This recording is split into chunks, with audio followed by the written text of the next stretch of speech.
¿Qué tal, amigos televidentes de polos opuestos? En esta oportunidad vamos a hablar acerca del proceso de cantonización de Milagro.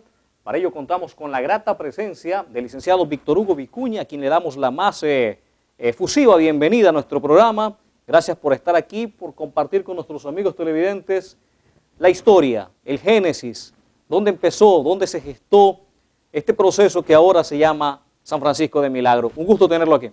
Gracias, Julio. Un placer también de mi parte poder compartir contigo esta entrevista, más que todo ponderando la importancia del programa, ya que aborda importantes temas en lo político, en lo económico, en lo social, que es lo que en definitiva a Milagro le ha hecho falta desde hace algún tiempo, poder contar con un programa como el tuyo, en donde podamos conocer algo de nuestras raíces, algo de nuestra historia, que eso en definitiva es lo que nos constituye a los milagreños en defensores de nuestro sentido de pertenencia como ciudad y ufanarnos de ser milagreños, pues, ¿no? Efectivamente, en ese antecedente recordamos la fecha del 17 de septiembre, pero esto no empezó ahí, terminó, se formó ahí, pero ¿cuáles son los antecedentes? ¿Cuáles son las preliminares que se dieron? ¿Cuáles son las circunstancias que favorecieron o no el llegar a esta fecha? ¿Qué es lo que nos dice la historia? Usted que es un investigador que ha estado cuidando de preservar estos datos y ahora transmitirlos a la colectividad. Bueno, realmente la presencia de Milagro en el escenario político se remonta al alzamiento en armas en 1895 en el sector de Conducta. Cuando la peonada dirigida por el coronel Enrique Valdés, a la sazón pues propietario del ingenio que lleva su apellido, se alza en armas en contra del gobierno de Luis Cordero, y eso hace pues que esa gente, un ejército incipiente que el arma, sea el primero a nivel nacional que salga al encuentro de ese bochornoso hecho que significó para la patria entera el vergonzoso negociado de la venta de nuestra enseña nacional.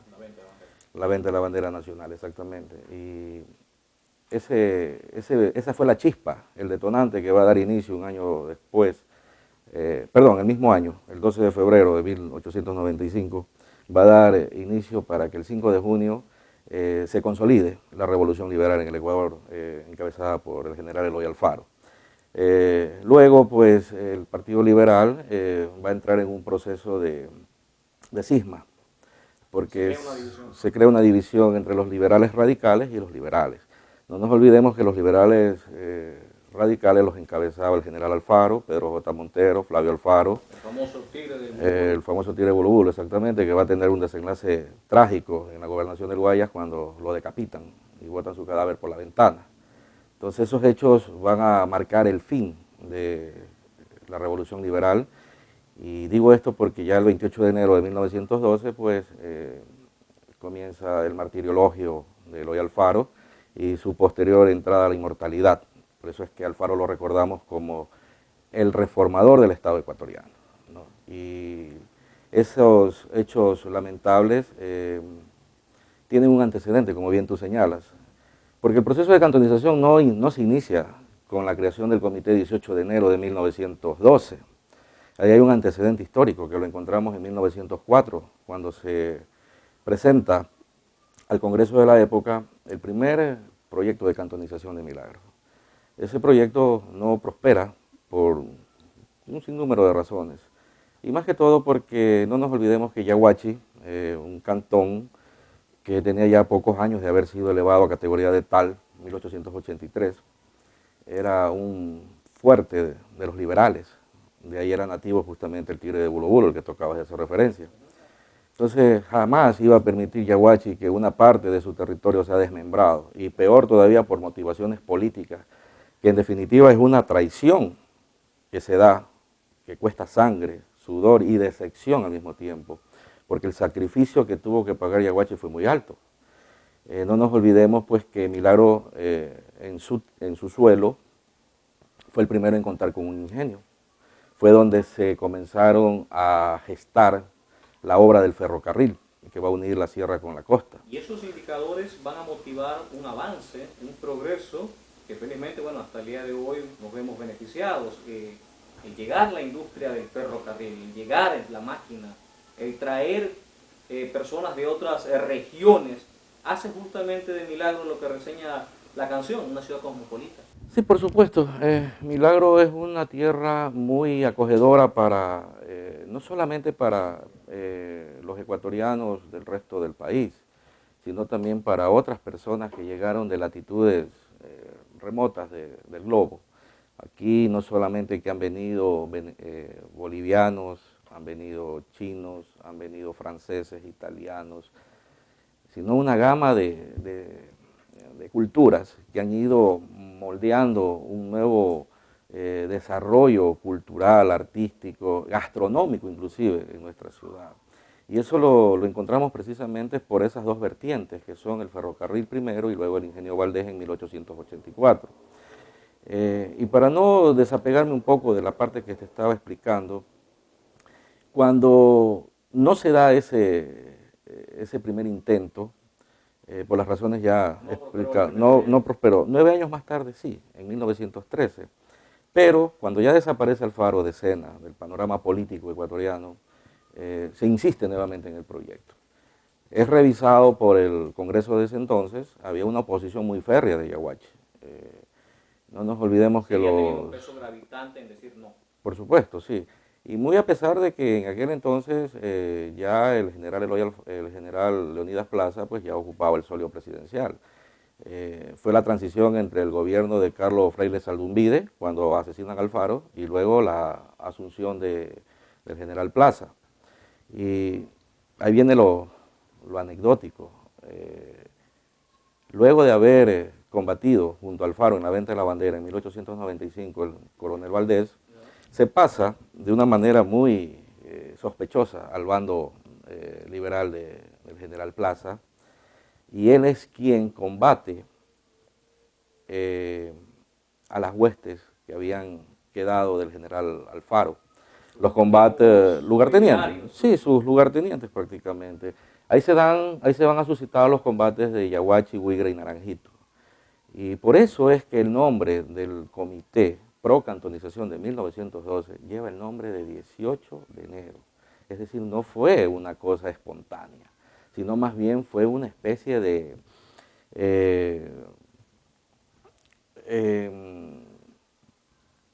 más bien diría yo, fue una especie de congraciarse con el régimen de ese entonces. Vamos a seguir profundizando sobre este y otros puntos.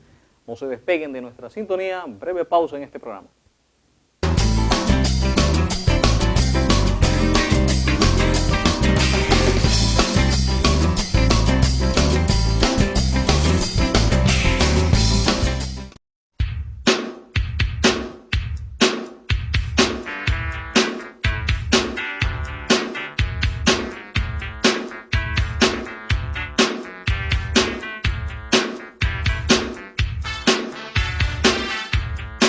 Retornamos en polos opuestos, estamos hablando con el licenciado Víctor Hugo y créame que nos está haciendo de mucha grata compañía su conocimiento acerca de la historia de Milagro y también a nuestros amigos televidentes.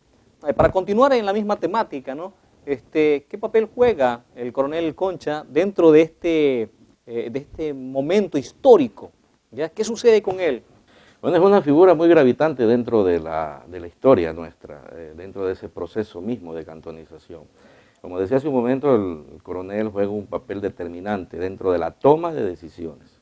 La mayoría de sociedades que han avanzado lo han hecho gracias al esfuerzo de personas que han venido, de visionarios que han llegado y que han realizado sueños que tal vez en sus propios lares les era imposible, pero que acá han tenido la oportunidad, virtud a la gente, virtud a la tierra, virtud a la empresa, a tantas significaciones. La pregunta que yo siempre formulo es, el desarrollo de Milagro se va a dar dentro de un escenario cultural.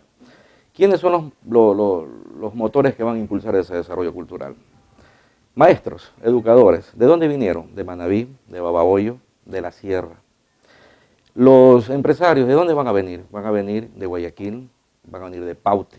Ahí está el padre de don Pedro Torres, don Antonio, un hombre visionario. Dedicó su tiempo, su paciencia y parte de su dinero al desarrollo de Milagro.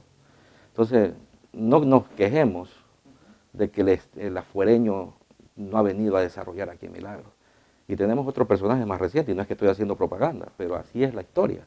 El doctor Rómulo Minchara, cuencano, rector por muchos años de la Universidad Estatal de Milagro. Entonces, ¿qué prejuicio podemos endilgar a estos personajes si fueron parte de un desarrollo?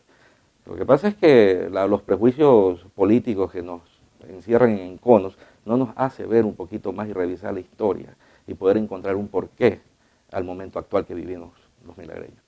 Y cuando esto va ya acercándose al proceso ya de cantonización, ¿cuáles son las nuevas figuras que asoman? ¿Cuáles son las nuevas ideas que se concretan ya más cercano a un 17 de septiembre? Bueno, es importante destacar que la mayoría de los que iniciaron el comité pro cantonización no fueron propiamente milagreños. Eso hay que dejarlo claro. La historia así está escrita en la lista de los presidentes del Consejo Cantonal de Milagro y de sus alcaldes. A dura pena son 13 los milagreños que han pasado por el solio municipal, de un total de 47. Entonces estamos hablando que gran parte de esos personajes no fueron de aquí. Y eso va a dar pauta ¿para qué? Para que ellos echen raíces, edifiquen sus familias, sus negocios, sus empresas, y de ahí van a venir ya una nueva corriente de milagreños nacidos aquí en esta tierra. Pero, como insisto, el Milagro, su desarrollo hasta donde ha avanzado en estos 100 años, se lo debe exclusivamente a la gente que vino con su aporte de afuera. Y eso es importante, ¿no? Se afincaron familias. Milagro ha sido el cúmulo de colonias, como en algún momento lo mencionó. Un mosaico, y eso ha dado un perfil totalmente singular al milagreño, que tal vez no lo hay en otra región, porque aquí se conjugó una serie de culturas, música, gastronomía, lo mencionó, aspectos que le van dando una forma única, especial, singular, distinta, de la que hoy estamos siendo beneficiados, de la que hoy somos fruto. No es una raíz única, son varias ramificaciones. Eso también tuvo no su origen, ¿no? Pero viene mucho más tiempo atrás. Eso también es importante cuando hablamos ya de un proceso que se conjuga, varias ideas, diferentes ideas, pero con un solo norte, mejorar la ciudad en la que están él y su familia. Hace muchos años había una unidad, un sentido de desarrollar a Milagro, a pesar que era un cantón muy pequeño en territorio. En cuanto a la cabecera cantonal, estamos hablando desde la calle Olmedo hacia la calle, apuradamente hacia la calle Calderón, de este a oeste, perdón, de norte a sur, y de oeste a este estamos hablando desde la calle Pedro Carbo hasta el barrio San Pedro, posiblemente hasta la hacienda San Miguel, pasando lo que es el puente. Era un territorio muy reducido en cuanto a su cabecera parroquial. Y eso va a haber un boom que va a arrancar en 1960, cuando se ejecuta la ley de expropiación, cuando se la hace efectiva, una ley que había guardado el sueño de los justos desde 1928, en la administración del doctor Isidro Ayora, como presidente de la República. Y el primer detonante de eso son las invasiones que se van a dar a Rosa María y a los terrenos del Seguro Social. Vamos a seguir profundizando sobre este y otros puntos. No se despeguen de nuestra sintonía. Breve pausa en este programa.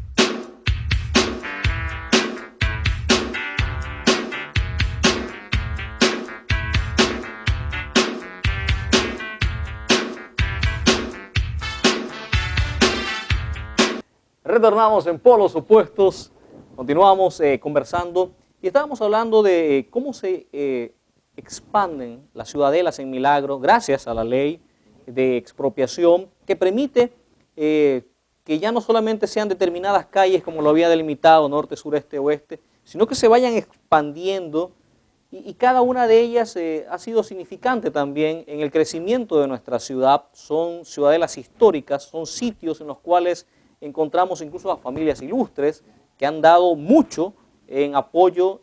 Y hay una frase que me gustó, la que usted mencionó, de que en ese tiempo había un sentimiento de unidad.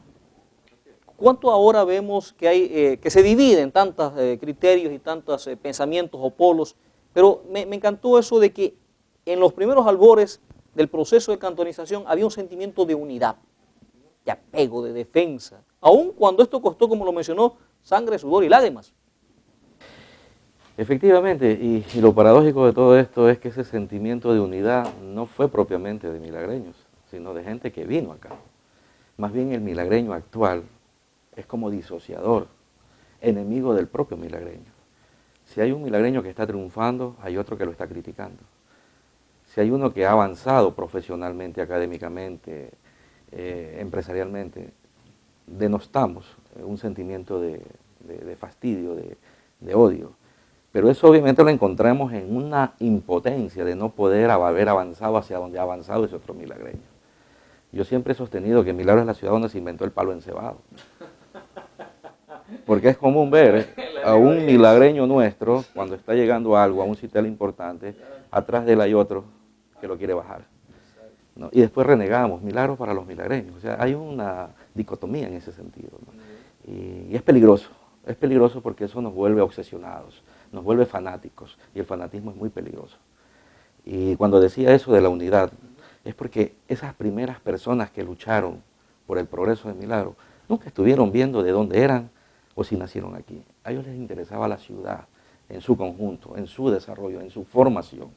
No por algo aquí también estuvieron poetas y literatos de la talla de Enrique Gil Gilbert, Adalberto Ortiz.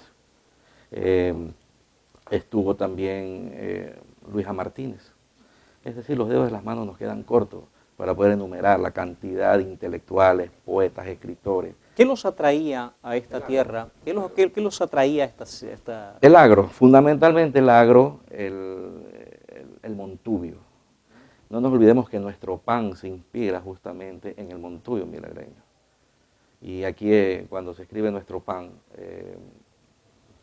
se comienza a ver, a visibilizar al montubio nuestro, su forma de hablar, esa forma tan particular de penetrar las entrañas del agro para sembrar el arroz, sembrar la caña, ¿no? Esa forma particular es la que va a inspirar a estos escritores y ahí van a hacer nuestro pan.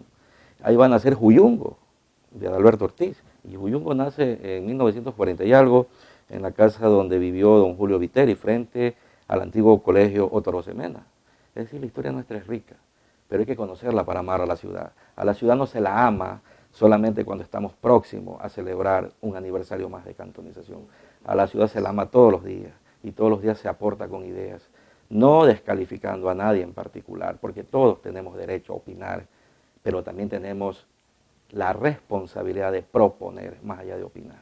Y eso es lo que nos diferencia entre los hombres y mujeres actuales con esos primeros hombres, y no nombro mujeres porque vivíamos en una época machista, donde solamente había participación para el hombre, la mujer era excluida, pero esos hombres tuvieron esa visión de unidad, que es lo que nos hace falta. Y concluyo con esta pequeña parte para poderlo aclarar. No se puede endilgar la responsabilidad del desarrollo de una ciudad solamente al aspecto político, porque eso sería injusto, independientemente de quién sea. Porque nos estaríamos haciendo a un lado los actores sociales, o sea, es decir, la sociedad en su conjunto. Somos parte de un desarrollo. ¿Y qué hemos hecho por Milagro? ¿Qué vamos a hacer en los próximos 100 años? Esa es la deuda que tenemos ante la historia. Entonces es importante reflexionar y que estos 100 años nos permita poder reencontrarnos entre milagreños y tener un solo sentido que nos una. ¿Cuál es ese sentido? Ver a Milagro progresar, pero no solamente a través de una administración política, sino dentro de un conjunto social, donde todas las instituciones sean parte, actores decisivos para una toma de conciencia, que eso es lo que el milagreño no tiene. Aquí tenemos solamente sentimientos, es para descalificar, no para unificar, que es lo básico, lo fundamental para el desarrollo de los pueblos, especialmente para el nuestro. Y cuando ya hablamos de concretar el proceso de cantonización, los impulsores, los que estuvieron ahí, ya en la firma, ¿también atravesaron momentos y vicisitudes? Bueno, claro, no nos olvidemos que el 17 de septiembre de 1913, cuando se firma el decreto, el ejecútese, perdón, de la cantonización, va a pasar todavía 3 meses, estamos hablando del 20 de diciembre de 1913, donde ya nace el cabildo como tal, nace la institución municipal como la administradora de la ciudad, del nuevo cantón. Y un poco difícil porque tenía que nombrarse a las autoridades municipales a través de la votación popular, donde don Ernesto Seminario pues resulta ungido como primer presidente del Consejo. ¿Qué tan familiarizados estábamos con los procesos electorales en ese momento? Bueno, hasta 1978 se elegían a los concejales. Luego se hace una reforma a la ley de elecciones y se elige separadamente la nómina de los concejales por una lista y los candidatos a alcaldes, que ya cambia la figura de presidente del consejo a alcaldes en otra papeleta. Se individualiza, pero en ese entonces cabildear quién vamos a elegir como presidente del consejo era un poco duro, porque había una votación un poco reñida. Vamos a seguir profundizando sobre este y otros puntos.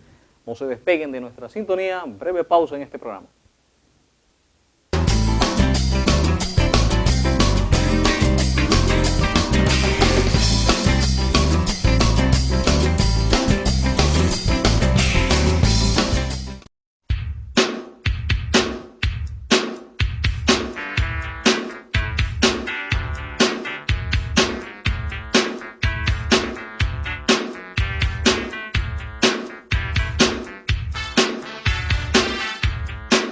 Continuamos en polos opuestos, estábamos conversando y pues lo interesante del capítulo anterior era de cómo este sistema de elección distinguía a los concejales en papeletas diferentes de los alcaldes.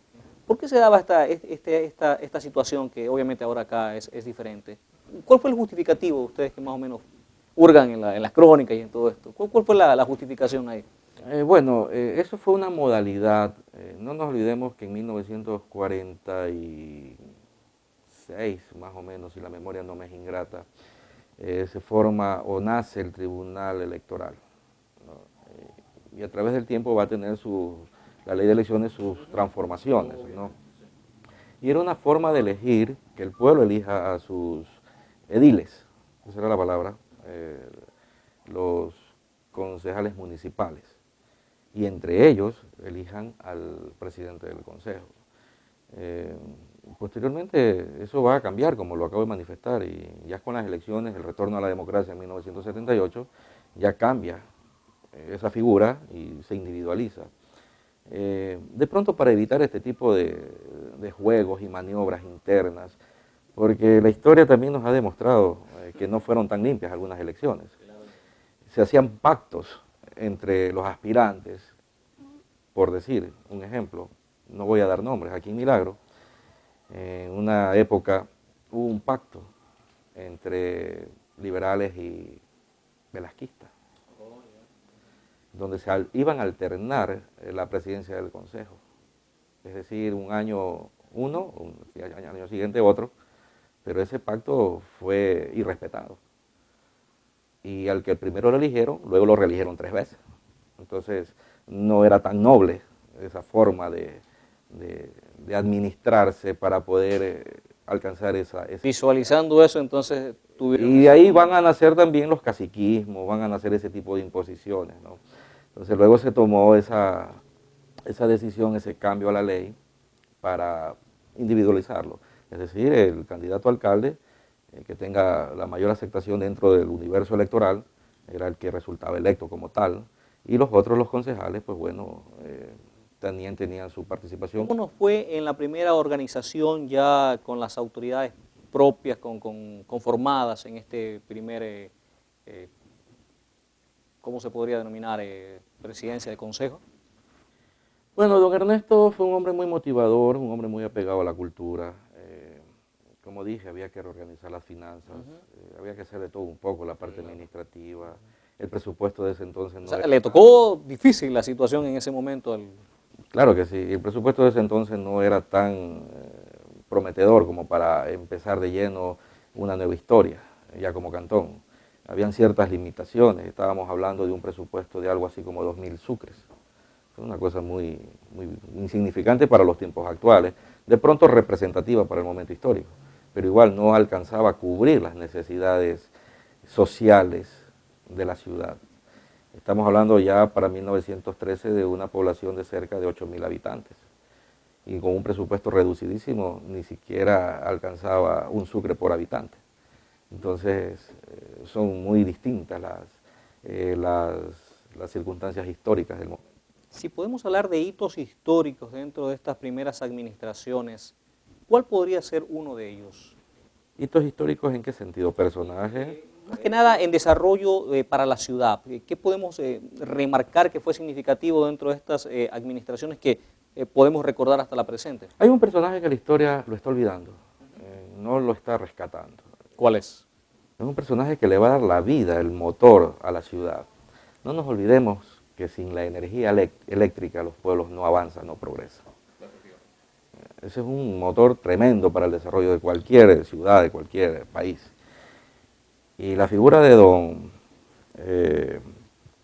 Sergio Cruz Navarrete se está perdiendo en el tiempo. Sergio Cruz Navarrete en 1944 es el que sienta las bases para la creación de la empresa municipal de luz y fuerza eléctrica. Así se llamaba anteriormente. Así se llamaba antiguamente. Que luego en la administración de don Antonio Andrade, Manuel Antonio Andrade Acuña, se va a consolidar y donde actualmente la tenemos, que hoy ya la conocemos como CENEL, ¿no? Pero esos primeros pasos fueron muy decisivos. ¿Y por qué? Porque para 1942, cuando se produce el incendio en nuestra ciudad, el 27 de abril, se quema todo, toda la parte del centro, se quema la casa municipal, se queman las viviendas, se queman las pulperías que existían en ese entonces, se queman los negocios de la época, se quema hasta el propio cuerpo de bomberos. Es decir, la ciudad quedó prácticamente en soletas.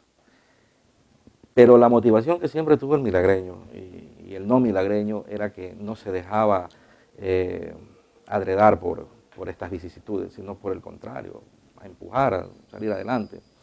Y ahí nace una intención. Había un presupuesto que luego se lo va a complementar con el impuesto a las bebidas gaseosas. ¿Para qué? Para la construcción del nuevo edificio municipal. Porque el antiguo estaba ubicado entre las calles, no entre las calles, sino en las calles, Pedro Carbo y Juan Montalvo, donde actualmente está la delegación del Seguro Social, frente al parque. Eso quedó completamente destruido, desapareció prácticamente de escena. Por ahí existen fotografías antiguas que nos rememora la época de ese edificio. Entonces la ciudad comienza a ver las posibilidades y alguien decide que no, porque eso podía esperar. Porque ya para entonces la Casa Municipal ya había venido peregrinando de lugar en lugar hasta donde actualmente está. No nos olvidemos que en el inicio de la entrevista yo había manifestado que la primera sesión de consejo se la da en la Sociedad de Protección Mutua, donde actualmente está el Colegio San José. Luego va a pasar al parque, al frente al parque, en la calle Pedro Carbo y Juan Montalvo, hasta 1950, en que pasa ya a las calles Juan Montalvo y Bolívar. Pero ¿cuál era la mentalidad que decía? Bueno, tenemos un problema. ¿Cuál es el problema? La milagreña. ¿Qué era la milagreña? Era la industria que nos proveía de energía eléctrica a los milagreños. Era una fábrica de hielo, era una apiladora de arroz, de café, tenía una diversidad de productos, una fábrica de hielo muy interesante, se movía con motores Workington, pero no abastecía. Y había apagones constantes en la ciudad. Y eso va a motivar que ya se exija tener una planta eléctrica. Y es así como va a nacer en 1948 la planta eléctrica. Apegado a la mano, al hombro del personaje. Por supuesto, por supuesto. Y esos motores Workington fueron traídos a través del ferrocarril. Tuvo que construirse el puente de la calle que une a la 9 de octubre con la 17 de septiembre. Todo tiene una explicación, nada fue hecho al azar en milagro. Hay una explicación porque teníamos un río. ¿Cómo íbamos a pasar o a transportar los motores desde la estación del ferrocarril que estaba en calle 9 de octubre y García Moreno hacia la calle Ambato y 17 de septiembre. Si teníamos un espacio, había un puente pero que no resistía un tonelaje de esa naturaleza. En todo caso, este personaje que manifesté, don Sergio Cruz Navarrete, es el que realmente le va a dar esa característica de desarrollo ya industrial a Milagro, porque sin la energía eléctrica no se mueve nada, ¿no? Y don Antonio Andrade, que es el que le corresponde ya inaugurar a la empresa eléctrica como tal. Entonces, a partir de entonces, esa década va a ser muy determinante, porque no solamente se crea la empresa eléctrica, y hay un antecedente, se crea también la radiodifusión en Milagro. La primera emisora en surgir en Milagro es Radio Voz de El Milagro, no Radio La Voz de Milagro que actualmente conocemos, sino Radio Voz de El Milagro. Y ahí hay otro personaje que es don Ricardo Vélez Medranda. Es el primero que tiene esa visión con su experiencia de haber laborado en emisoras de Guayaquil y trae esa idea acá a Milagro. Esa emisora funcionó en la casa de la familia Andrade, cerca del palacio que se quemó, el palacio municipal, en Pedro Carbo, entre Juan Montalvo y Olmedo. Funcionó, tuvo un tiempo corto de duración, pero fue significativo. Y hablamos de que Milagro contaba recién con el sistema de... Bueno, la radio realmente surge en el 44, 1944, 48 surge la empresa, la planta eléctrica, pero se abastecía, era de la milagreña, como había señalado, pero tenía sus fallas técnicas, propios pues de una tecnología incipiente de la época, pues no había los cuidados tecnológicos que se tienen en este momento, pues, ¿no? Y también va a surgir lo que es el puente, los primeros vuelos en avioneta en la calle, perdón, en la ciudad de la Rosa María, donde existía el campo de aviación, y gracias a eso es que Milagro va a tener un contacto con personajes políticos e intelectuales a nivel nacional. No nos olvidemos que por aquí estuvo Velasco Ibarra, Otto Arosemena, estuvo Camilo Ponce, Raúl Clemente Huerta, Galo Plaza Lazo, es decir, una gama de personajes importantísimos que se codearon con la gente de ese entonces. Creo que nos quedaría corto un programa y creo que estamos en deuda con nuestros amigos televidentes, pero si podemos sintetizar en una frase, Víctor Hugo, ¿cuál sería para los milagreños, para las personas que viven aquí, para las personas que aman esta tierra, cuál sería el mensaje final para ellos? Ahora que estamos por celebrar, y la frase que mencionó también es muy significativa, no solamente un día en especial, todos los días. ¿Qué mensaje final para nuestros amigos televidentes? Bueno, si yo tendría que dar un mensaje, que más que un mensaje sería una propuesta, es que nos unamos y dejemos a un lado cualquier diferencia personal, porque lo personal afecta a lo global, a lo social. Y no permitamos que nuestras diferencias perjudiquen a nuestra ciudad. Nos hemos venido lamentando por décadas, por generaciones, que es una ciudad que todavía le falta mucho por crecer, correcto, pero también debemos tener un mea culpa. Y si no ha crecido ha sido por culpa de nuestra desidia como ciudadanos, de empoderarnos de nuestra ciudad, de amar lo que conocemos y aportar con lo que podemos dar y jamás renegar de lo que somos como cantón. Invitar a todos a participar dentro de un programa organizado, sistematizado, de un proyecto sustentable y sostenido a través del tiempo que nos permita ir avanzando, porque lo que hemos recorrido en 100 años es poco para lo que realmente nos merecemos. No estoy descalificando a ningún actor político, sino por el contrario, estoy haciendo una reflexión, que midamos nuestras potencialidades y las sumemos para juntos poder construir el milagro del bicentenario. Excelente. Gracias y a nuestros amigos televidentes con ese mensaje también, un aporte significativo de este programa en pro de cada uno de esos deseos y en pro de cada una de esas promesas para que lleguemos a ese bicentenario. Gracias a ustedes, hasta una próxima oportunidad.